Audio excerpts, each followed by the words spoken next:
Bagnols-sur-Loing, petite cité ouvrière située au sud de la Seine-et-Marne. C'est ici que j'ai grandi, au milieu de ces temples de l'industrie verrière. Aujourd'hui, ils sont habités par le souvenir de quelques souffleurs de verre.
André Schmid, mon grand-père, est l'un d'entre eux. Il a travaillé 30 ans dans ces usines comme souffleur de verre au chalumeau. Aujourd'hui, rares sont ceux qui, comme lui, continuent à faire perdurer ce travail venu du fond des âges.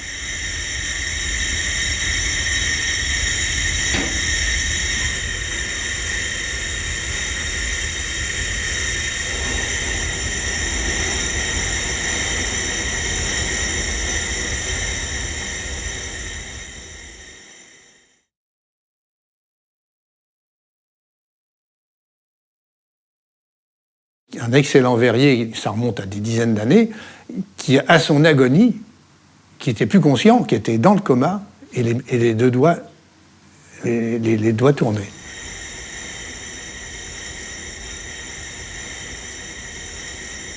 Et son gendre, qui était aussi souffleur, a dit au collègue qui me l'a rapporté, il m'a dit, tu vois, il est encore en train de tourner son verre. Et il était parti, hein, il était plus là. C'est curieux, hein, et ça c'est authentique. Hein. Ça me maniait tellement que je me souviens où j'habitais dans le temps, on avait une cuisinière à charbon, et la petite grille qu'il y avait devant, elle était incandescente, on voyait bien le charbon du foyer, et je récupérais des ampoules de médicaments là, vides, et je les mettais devant, je les faisais ramollir pour... je voyais, j'arrivais à avoir du verre un peu mou, et voilà, jusqu'où j'en étais envieux de ça, quoi.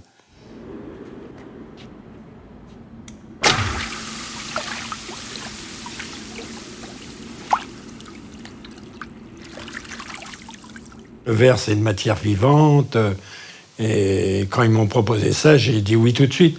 Au début, je pensais, comme on dit, tu vas être souffleur sur table, je pensais à gamin, je dis oh, ça va pas me plaire. Et puis quand je me suis vu derrière cette table, que j'avais du mal, il avait fallu qu'il rehausse ma chaise, parce que j'étais petit, j'ai grandi très tard. Hein. J'étais vraiment petit, ils ont rehaussé ma chaise, et ça m'a plu tout de suite.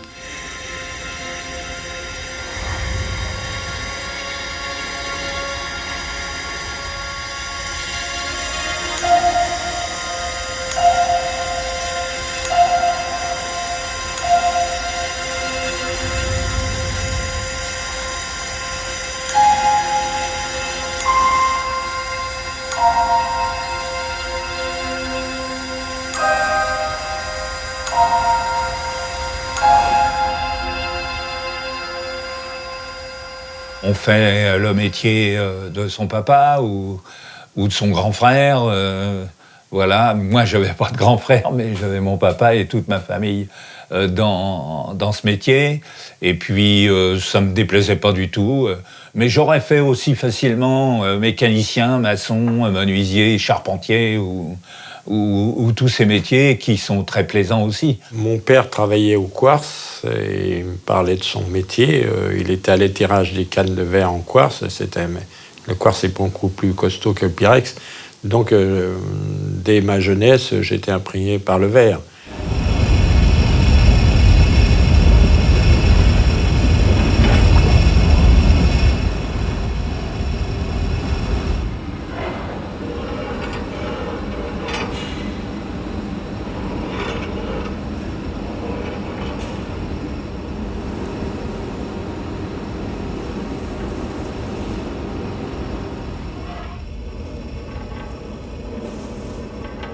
C'est vraiment un métier de passion, quoi. Faut vraiment être passionné justement pour, déjà pour réussir et persévérer. Et puis toujours être à la recherche de nouvelles techniques, essayer de comprendre justement comment certaines pièces ont été réalisées. Il y avait des vieux verriers, ils ont eu vite fait juger sur les personnes qui pouvaient travailler le verre. Parce qu'il y a des gens qui sont venus, qui sont rentrés en même temps que moi, qui n'ont pas fait le verrier. D'abord, ils se trouvaient mal à l'aise, je ne sais pas pourquoi, il faisait trop chaud. Et moi, je me suis habitué rapidement et j'ai conservé une place. Quand on arrive à rien faire au bout d'un an ou deux, parfois on a envie de laisser tomber. Bon, après, il y a la passion qui vient toujours, qui arrive à prendre le dessus. Mais c'est vrai que c'est pas toujours évident. Le premier exercice durait tellement longtemps qu'on désespérait de pouvoir chauffer un bout de verre, on va dire, et puis se confronter avec le verre qui fond, quoi, qui est tout mou. Que l'on peut travailler. Et que l'on peut, c'est un bien grand mot au début, travailler. C'est le torturer, on va dire. On le torturait plutôt qu'autre chose.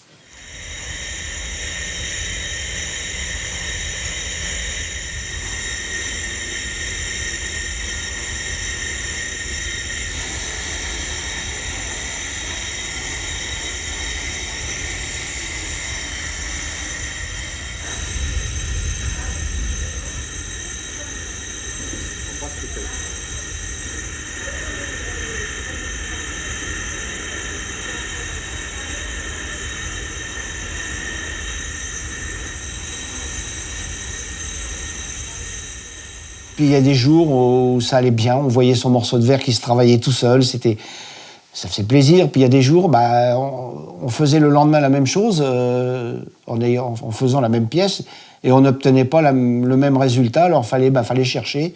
Pourquoi ? Alors soit le verre était un peu plus chaud, soit il était un peu moins chaud, il fallait s'adapter. En général, la matière essaye toujours d'avoir le dessus, mais c'est justement à nous d'emmener la matière vers l'objectif que l'on veut atteindre.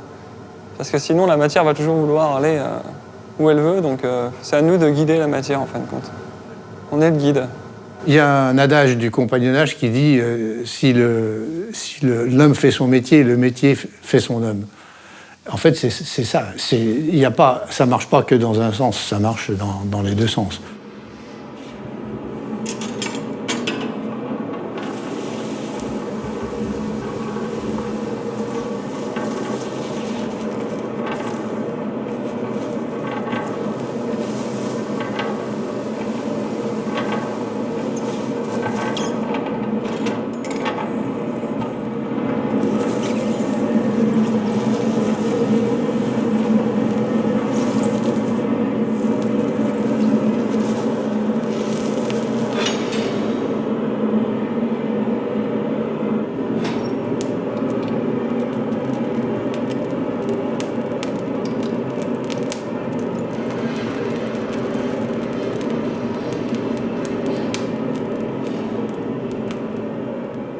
Cette passion, en fait, qui nous a tenu toute notre carrière et puis même qui nous poursuit encore à la retraite, c'est probablement dû à l'investissement qu'il a fallu consentir pour arriver à peu près à maîtriser la situation. Et je crois que il ne faut pas se faire trop d'illusions. Un verrier n'est pas plus qu'un violoniste ou qu'un pianiste. Mais simplement, il y a deux choses qui font la différence. C'est le feu et le fait que tout ce qui a été fait pendant des heures peut se trouver complètement éliminé en l'espace d'une fraction de seconde parce que ça va casser.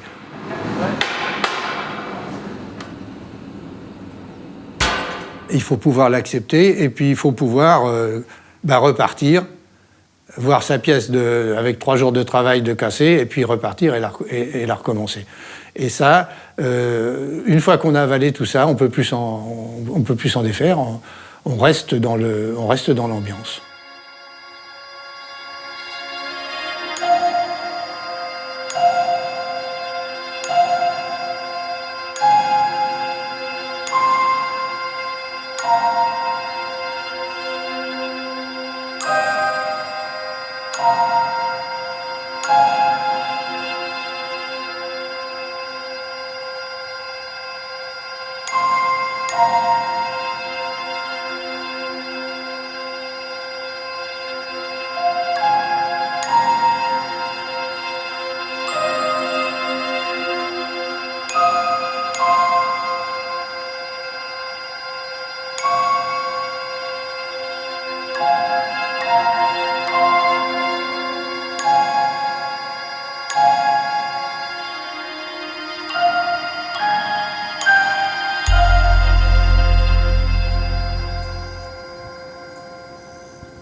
Durant des millénaires, le travail du verre se réduisait essentiellement à la fabrication d'ornements. À la Renaissance, les importants progrès scientifiques, notamment dans la chimie, ont conduit les verriers à concevoir des objets purement fonctionnels. En 1752, porté par la première révolution industrielle, un de ses maîtres verriers décide de s'installer sur les bords du Loing.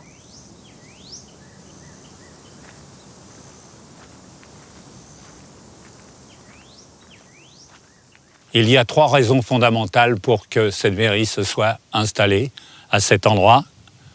D'abord, le sable, qui était en grande quantité. Les alentours de Nemours étaient truffés, on va dire, de carrières de sable et de grès. La deuxième, du bois pour chauffer les fours. Et la troisième, une voie navigable pour l'exportation dans les villes principales, et notamment sur Paris, où il y avait une forte demande de verrerie.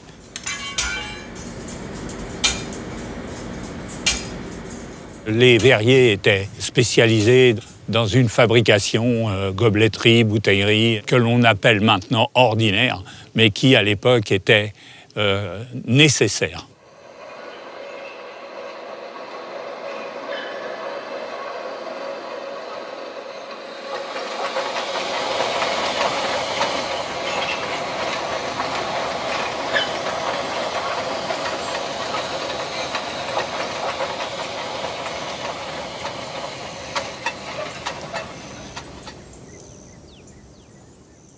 Au XIXe siècle, lorsque l'industrie est devenue florissante, les exploitants des sablières ont vite compris qu'il était plus facile de mettre des rails et tirer, même avec les chevaux, tirer les wagonnets. Il n'y a que plus tard où ils ont investi des petites locomotives à vapeur.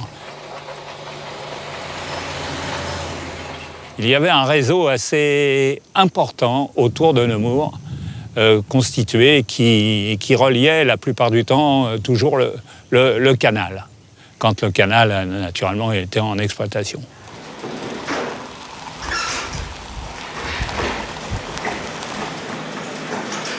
En 1915, à la demande du ministère de la Guerre, les industries Saint-Gobain s'approprient la verrerie de Bagnaux pour sa production de verre optique. Durant la Première Guerre mondiale, la petite verrerie provinciale se transforme en une importante machine industrielle.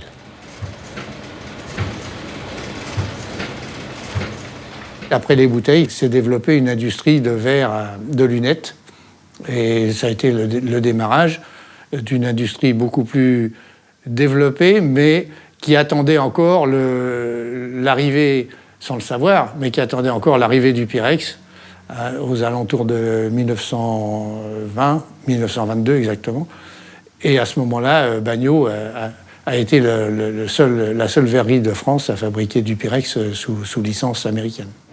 La composition spéciale du verre à feu Pyrex lui donne un coefficient de dilatation 3 fois moins grand que celui du verre ordinaire. Sa composition et les traitements qu'il subit lui donnent sa résistance exceptionnelle aux variations de température. Il y a eu comme une marche énorme qui a été franchie parce que ce verre Pyrex à faible coefficient de dilatation permettait et permet de fabriquer des choses beaucoup plus compliquées qu'avec du verre ordinaire et beaucoup plus gros, avec un moindre risque de casse. À Bagnaux, il a ouvert les perspectives qui étaient pratiquement inimaginables au début. La perspective de verrerie de laboratoire, d'accord, mais il y a surtout eu la perspective de verrerie industrielle avec tous les gros manchons, les ballons de 100 litres et tout ça qui pouvaient ne se faire qu'en Pyrex. En seulement quelques années, le Pyrex devient incontournable. On le retrouve notamment dans les laboratoires, l'industrie chimique et même dans les cuisines. Après la Seconde Guerre mondiale, la forte demande en produits manufacturés fait exploser le rendement des ateliers. En 1955, les 4 sites de Bagnaux se rassemblent sous le nom de Sauvirel, L'entreprise devient alors un acteur incontournable du secteur industriel européen.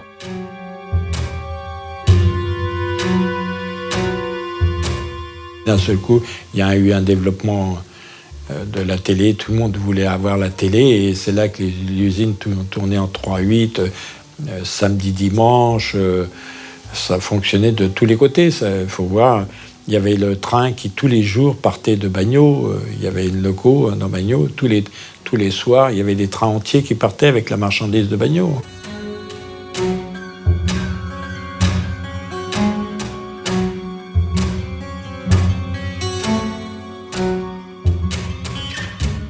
Le Pyrex a apporté un grand développement concernant les recherches sur la télévision. Et toutes ces choses-là, au départ, c'était presque pas imaginable.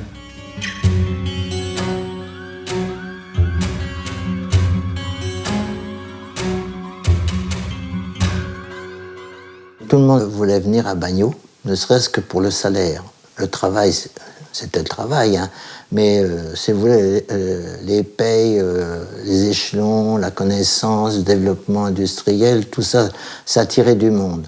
Puis à l'époque, il y avait la pénurie des logements. Et nous étions en banlieue, nous étions logés petitement, très petitement, on va dire. Et lorsque j'ai dit à mon épouse comment on m'offrait un logement de tant de pièces, etc., à l'orée de la forêt,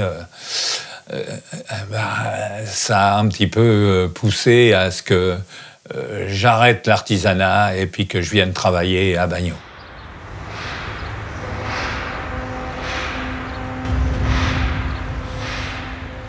On rentrait dans l'usine, on n'en sortait pas, à moins de faire une grosse faute. C'est ça, dans ces années-là, 60-70. Hein. Les gens qui rentraient dans l'usine, ils faisaient carrière.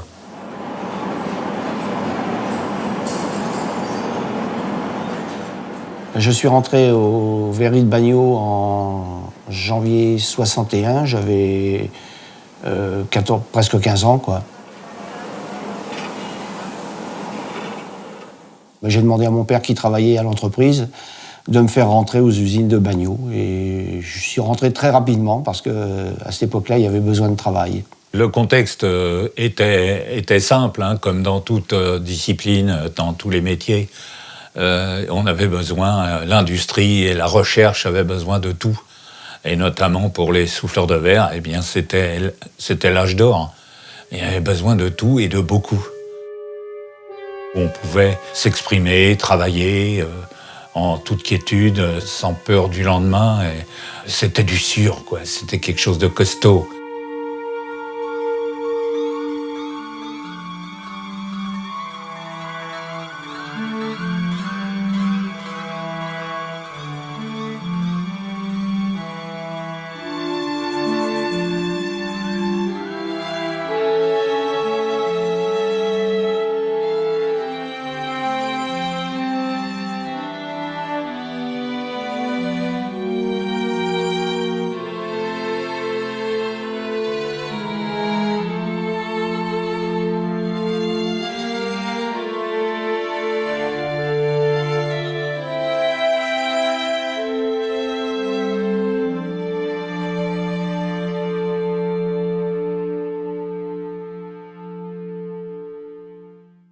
Quand il y a eu le fameux boom économique, on a eu beaucoup d'emplois sur Bagneux.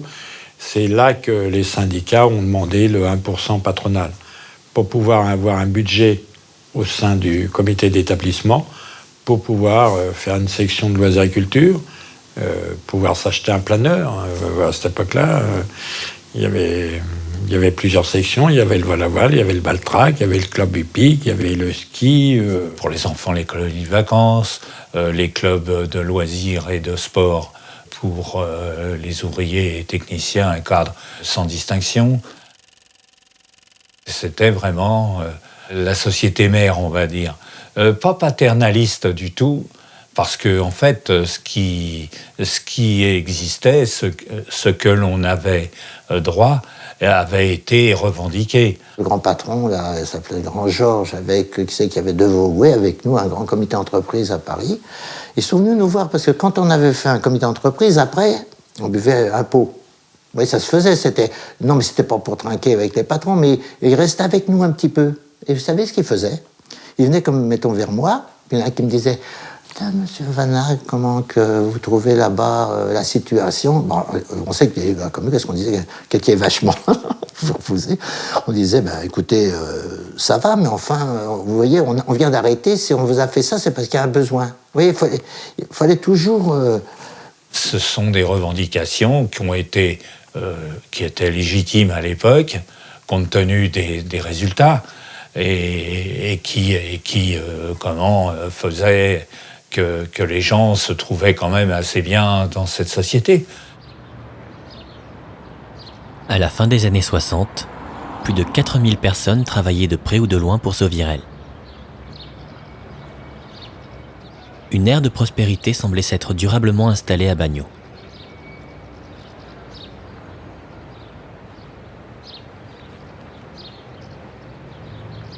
Les verriers croyaient dur comme fer à cette industrie, et l'avenir semblait assuré.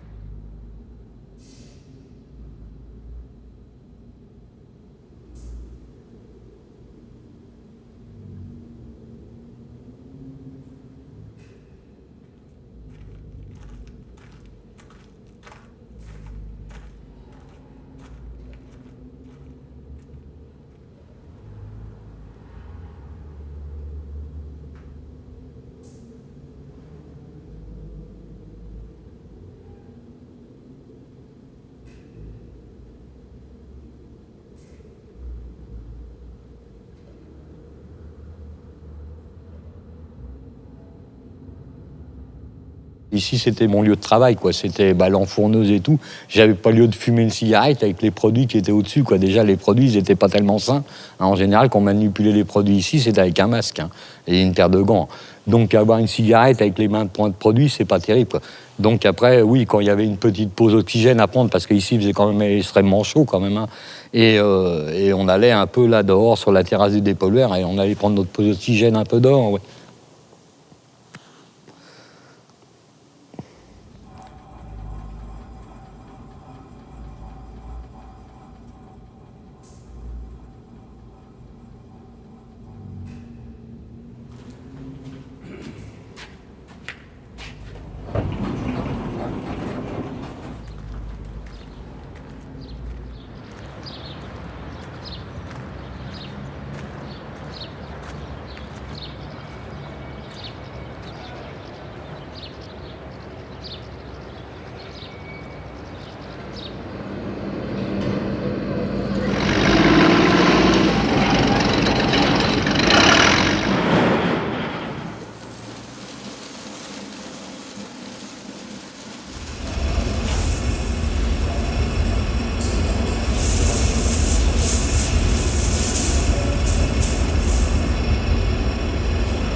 Quand vous revenez dans un endroit comme ça, vous vous dites ah ouais, vous l'avez fermé le gaz, ouais, mais bon, voilà, il y en a 1000 qui sont plus là, quoi.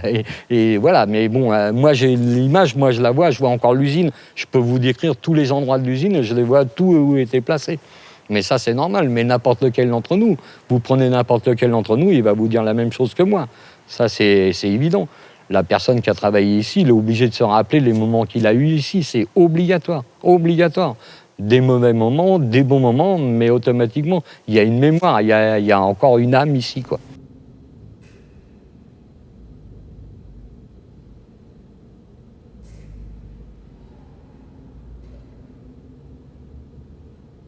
Moi, j'étais dans un atelier où il y avait 5 personnes.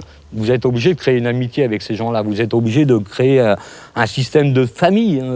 Les gens, ils n'étaient pas uniquement au travail ensemble, ils étaient aussi à l'extérieur ensemble. C'est-à-dire qu'ils faisaient des fêtes ensemble, ils faisaient peut-être des réveillons, ils faisaient des voyages, ils faisaient des sorties, ils faisaient des parties de pêche, des parties de boules. Enfin, il y avait toujours le contact. À la fermeture de cette usine, ça a été perdu. Les gens sont beaucoup détachés, voilà, et la main dans la main, là, elle était plus, il n'y a plus ce mouvement.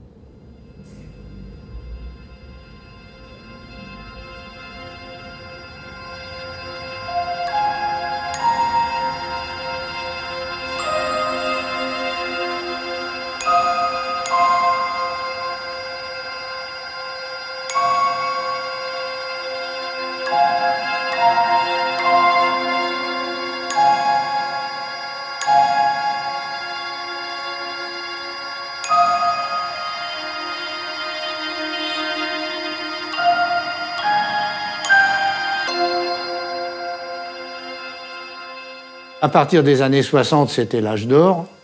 Il y avait de l'argent, donc il y avait beaucoup de travail, c'était parfait. Et puis, on a commencé à mécaniser. Et il y a eu deux facteurs, en fait. Et la mécanisation de certaines pièces, en particulier de la robinetterie et des rodages, et puis aussi le remplacement, disons, d'une petite verrerie courante par du plastique. Alors, par petite verrerie courante, on peut tout ce qui était les densimètres, les anémomètres, tout ça, ça a disparu.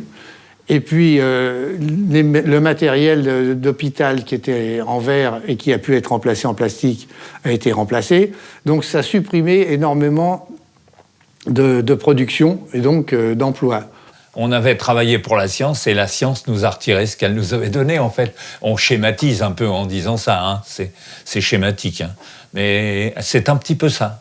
La technologie a retiré le verre hein, à certains endroits. Hein. Et il n'y a pas de doute. Hein. Hop, une unité fermée, à l'autre bout là-bas c'était fermé aussi. Pendant un moment d'ailleurs, on avait fait quelque chose, on avait fait une remarque. Et tout à fait autre chose. Au directeur qui était avec nous à l'usine, on lui dit, on était encore Sauvirel à ce moment-là, plus ça allait, plus il faisait des bureaux. Alors c'est incroyable, hein. Développement de bureaux incroyable. Hein. On a l'idée de voir. Vous ne croyez pas qu'il va y avoir plus de bureaux que de verriers ou que de travail dans l'usine? Je me suis laissé dire à une certaine époque par quelqu'un de bien informé que le patron de Corning étant un monsieur tout seul, je ne citerai pas son nom, mais c'est un homme, hein, voilà, il est le patron de tout Corning. L'homme auquel fait référence André est James Hooton, héritier de Corning Glass Works. En 1972, ce géant mondial des verres de haute technologie devient actionnaire majoritaire de Sauvirel. James Hooton prend le contrôle des 4 sites industriels de Bagnaux et restructure le fonctionnement de l'entreprise. Il a vu qu'en faisant travailler sa finance, son argent, il gagnait plus qu'à faire travailler ses usines. Donc qu'est-ce qu'il a fait? Il a commencé à fermer ses usines dans le monde. Et puis, on en est arrivé à Bagnaux. On invente le tube élec qui coûte 1 milliard de francs à cette époque-là. Et puis 2 mois après, on arrête les installations. Ça, c'était les Américains qui avaient repris main et qui imposaient la rentabilité. Et si tu n'étais pas rentable, eh bien, on supprimait sur Bagnaux et ça partait ailleurs. Moi, j'ai travaillé sur ce qu'on appelle un four à bassin.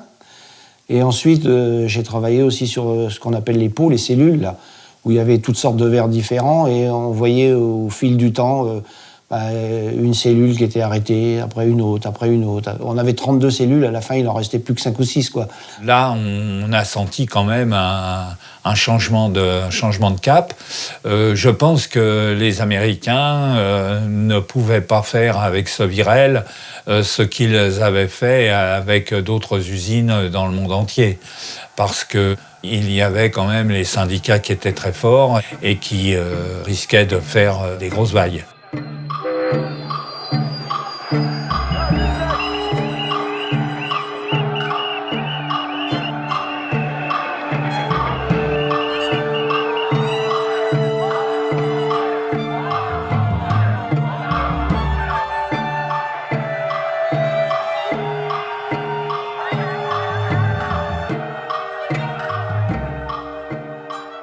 Corning s'y est pris autrement. Elle a dit, bon, au fur et à mesure qu'une activité sera vraiment en déclin total, on l'arrêtera, puis on n'injectera rien dedans pour qu'elle puisse se redresser. On s'est tous retrouvés sur un four. Les cellules ont été démontées. La cheminée, on était en train de travailler, je me souviens, la cheminée a été abattue dans l'entreprise. Elle est tombée comme ils savent le faire. Hein. Ça fait un pincement au cœur quand même.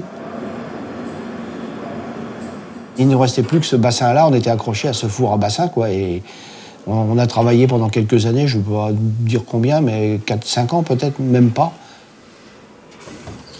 En 79, début 80, j'ai posé la canne et puis pour moi c'était terminé. Ça m'avait choqué quand vous arrivez dans une usine, il n'y a plus rien du tout qui tourne. Oui, et personne ne le savait, hein, je suis sûr, la semaine d'avant, et personne n'avait été mis au courant. Notre chef de service, on n'est pas pareil. On a été tous réunis, et puis après, appelés un par un pour nous dire vous allez aller à tel endroit et vous allez faire tel travail. C'est dur, trop dur. Mais bon, c'était comme ça, il n'y avait pas le choix.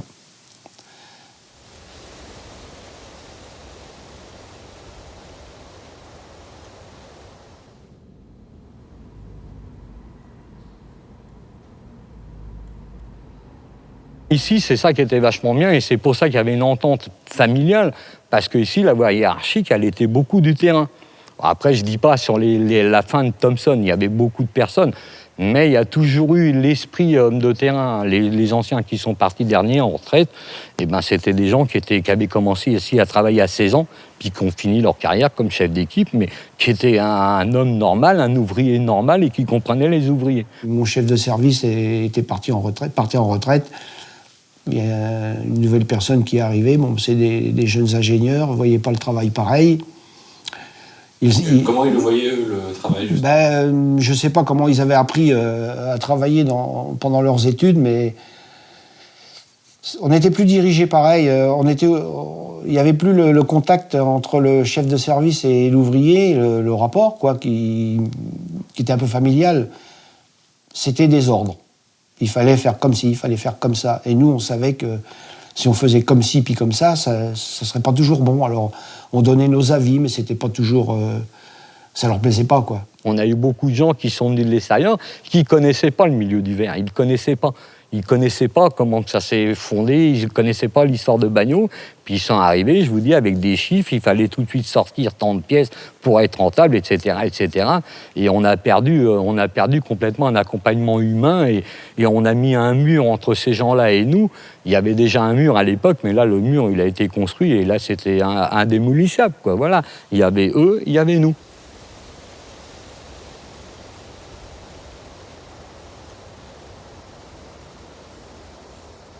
À Bagnot, depuis la fin des années 70, les industriels ont cessé d'investir dans une matière devenue inadaptée au marché des nouvelles technologies.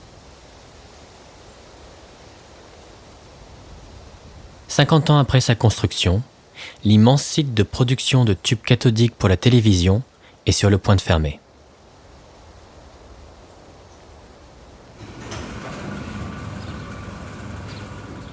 En 2005, après plusieurs années de combat, un industriel automobile rachète le site pour 1 euro symbolique et une partie des salariés est formée à une nouvelle activité verrière.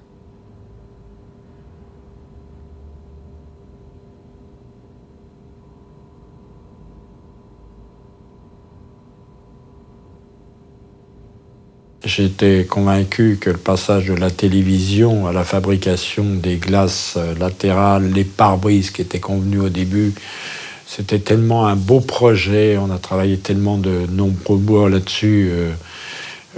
J'étais convaincu que c'était un métier d'avenir pour Bagnot. On a toujours eu des soucis ou de prix, ou de volume, ou de qualité au démarrage, puisqu'on se formait à un nouveau métier. Mais c'est vrai que le fait qu'on soit à pieds et poings liés à un seul client, Volkswagen, ultra dépendant de lui, nous a causé tout au long de ces 6 dernières années des problèmes. C'était notre client, mais en quelque sorte, on s'aperçoit que c'était, entre guillemets, notre patron, quoi. Et que c'est lui qui, de toute façon, tirait les rênes. Puisqu'à part Volkswagen, il y avait Volvo. Après, on faisait Seat, on faisait Skoda, mais de toute façon, c'est le groupe Volkswagen.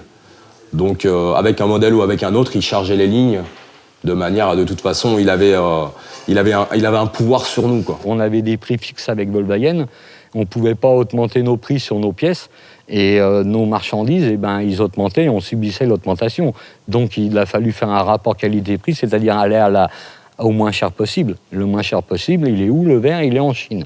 Donc au lieu de l'avoir à Bagnols-sur-Loing, qu'on avait toute la matière première, eh ben, on a préféré aller acheter le verre chinois.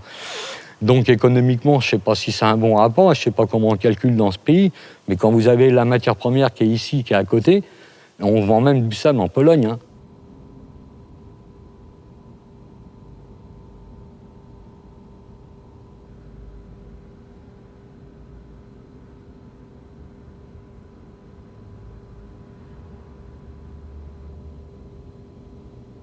Tout était possible, hein.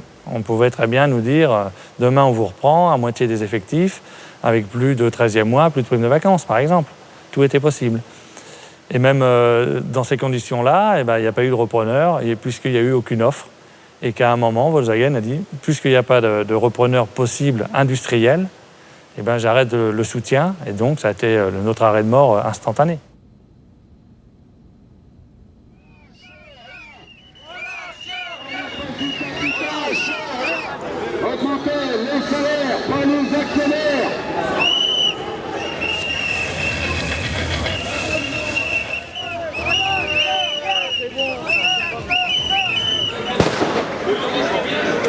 Il faut pénétrer, il faut les faire fléchir, il faut rentrer dans ce putain de salon de merde.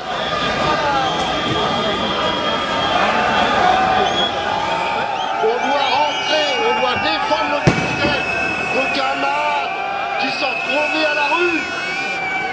Il faut rentrer, il faut se battre les mecs, il faut se battre, il faut y aller.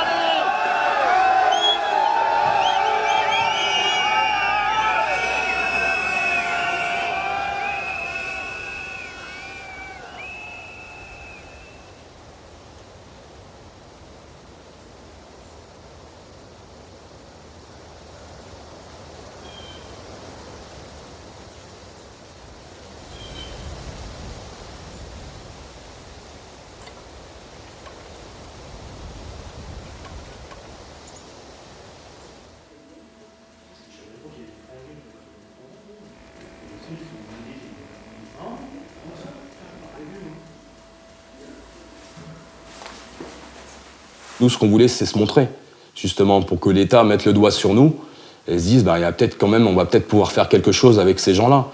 Et on se rend compte qu'on n'était que 220 et qu'on est vraiment une petite goutte d'eau, quoi. Dans la balance, on pèse rien du tout, quoi. Malgré toutes les actions qu'on ait faites, on nous a vus, on s'aperçoit qu'on se dit que ça a servi à rien.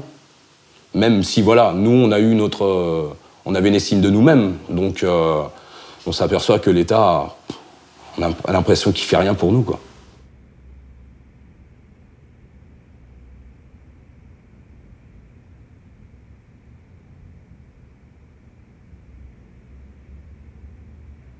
On a été capable, déjà de toute façon à l'époque, de se convertir dans autre chose, en sachant qu'on en avait laissé sur le carreau, et que de toute manière, je pense là, demain, il y en a un qui se présente, il nous dit on fait des cacahuètes, je prends que 100 personnes, ça sera déjà, entre guillemets, une petite victoire.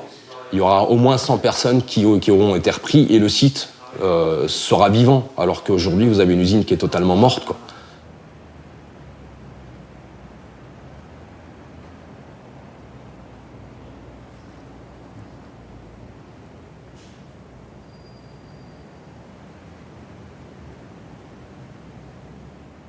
C'était une belle aventure et j'espère qu'elle va continuer encore quelques années.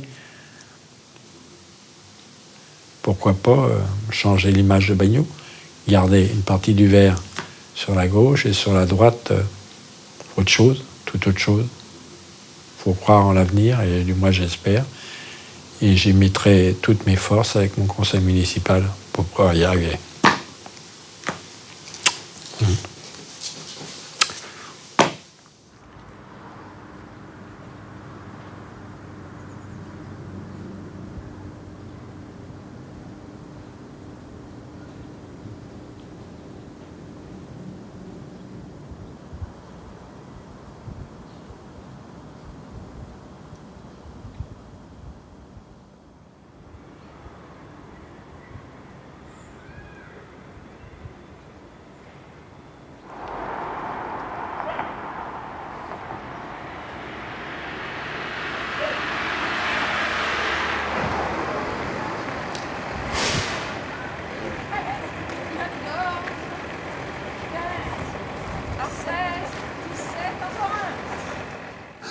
On a fait des ampoules aussi pour mettre dans les postes de radio.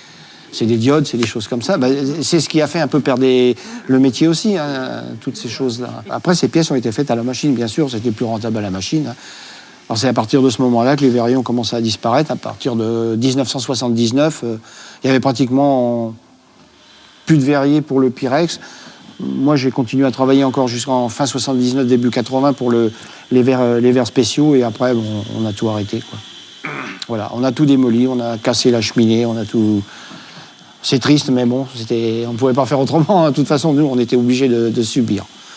Voilà.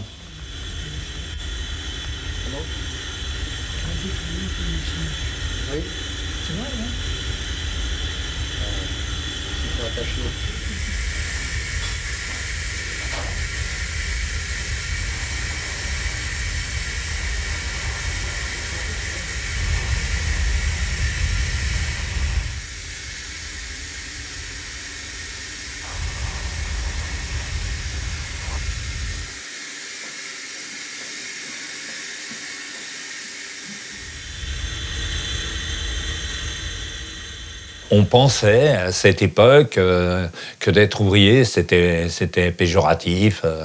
Voilà, c'était pas bien. On travaille de ses mains, c'est pas bien.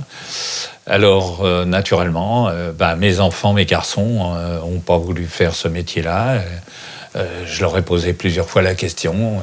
Il y en a un même, le plus jeune, j'ai essayé de le mettre au chalumeau.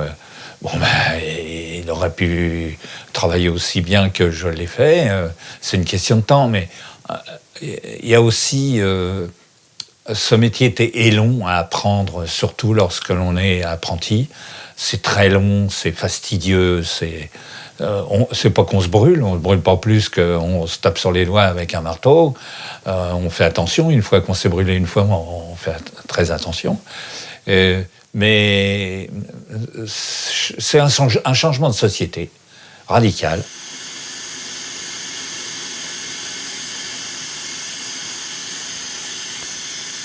Comme mes parents, je ne suis pas souffleur de verre.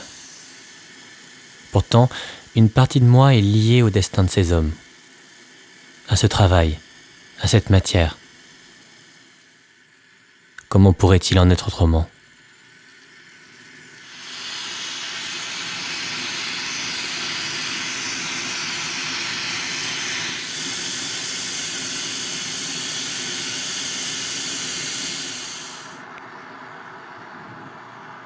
J'ai eu pas mal de stagiaires.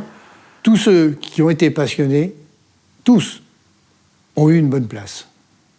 Ceux qui l'étaient moyens ont été éliminés. C'est lapidaire, mais c'est comme ça. C'est-à-dire que quelqu'un qui aurait été moyen autrefois aurait pu continuer à rester dans la profession. Là, il ne peut plus. C'est pas possible.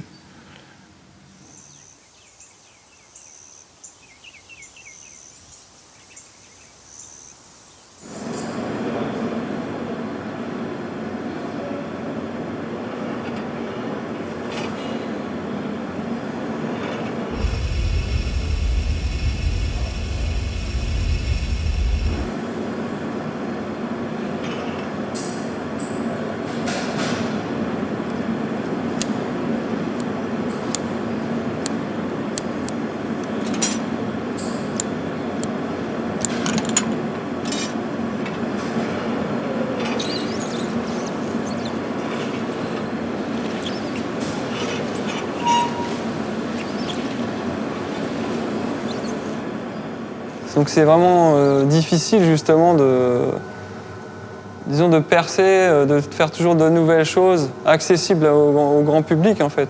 C'est ce qui est un peu délicat parce que maintenant avec tout ce qui est exporté, tout ce qui est importé, pardon, c'est assez délicat, de rivaliser. On est toujours obligé d'innover, de faire des choses que personne ne fait ou vraiment des objets personnels. C'est ce qui est difficile en même temps, un peu aussi attrayant et qui oblige aussi à se remettre en question.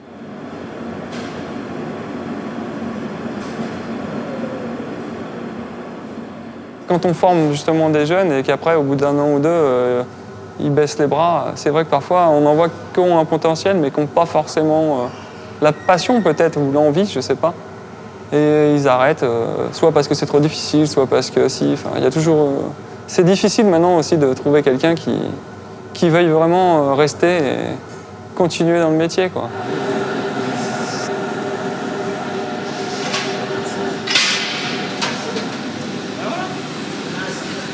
C'est bon? Oui, ça va aller.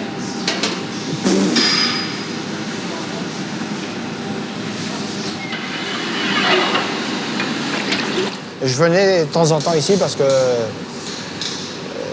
la coupure, elle était tellement brutale entre faire le verrier et puis de me retrouver après au bas de gamme, quoi. J'étais obligé de revenir me ressourcer un peu là.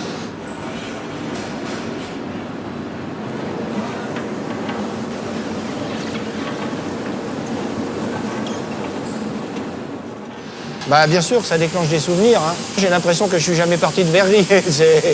On revient dans le bain, les odeurs de vapeur du moule, et puis bah, tout ce qui est autour, hein, le bruit et tout. Bon, bah, puis il y a l'habitude aussi qui est partie, hein, c'est sûr. Ça chauffe les mains, ça chauffe le visage, mais bon, ça fait rien, on y va quand même.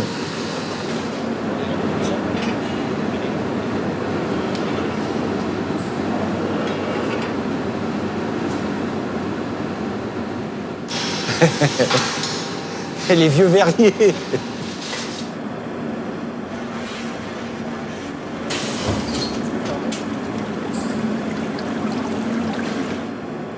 Tu as une sensation forte d'avoir un besoin de revoir ça. Parce que moi, à chaque fois que je vais quelque part, dès l'instant qu'il y a un petit four, un bout de verre, des gens qui travaillent, c'est plus fort que moi. C'est plus fort que moi, il faut s'arrêter. Et Michel le dit aussi d'ailleurs. Hein. C'est un instinct ça, parce qu'on avait ça, je veux dire, je m'excuse l'expression, mais on avait ça dans la peau, on aimait notre métier. Ouais, j'y vais. Hop. Hein?